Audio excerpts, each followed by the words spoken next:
10 judesėlis uždavinėlis, toks jo formuluotė šiek tiek netokia tradicinė. Netgi prie jos galime labai norint labai rimtai prisikabinti, klausia, kuris iš šių reiškinių nėra lygus šiam reiškiniui. Tai yra geriau galvoti žiūrint į reiškinius. 2 kart A ar 2A? Ar 2 kart A? Taip, daugybos ženklo tarp skaičiaus raidės galima nerašyti, taip 2A.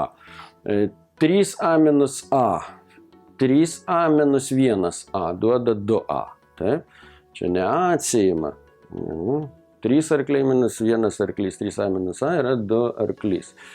Tada A kart A yra A kvadratu. Tai yra antrasis laipsnis, taip apibrėžiamas. Sandauga, kur yra vienodi dauginamieji, trumpiau sandaugą galima užrašyti štai taip. Ne? Tai jokių būdų ne taip. Tai yra tie daiktai jau tikrai nelygus, tai matosi, kad atsakymas ko gero teisingas šis. Na ir aišku, kad A plus A, arklys plus arklys yra 2 arklys, 1 arklys plus 1 arklys yra 2 arkliai ir čia be abejo reikia pasirinkti punktą C, bet tačiau aš gal kai ką dar ir pasakysiu savo mokiniam mokykloj dėl šio uždavinio, kaip čia kas yra. Na, o kitus uždavinius išspręs rimtesni žmonės už mane. Aš važiuoju taisyti jūsų darbų.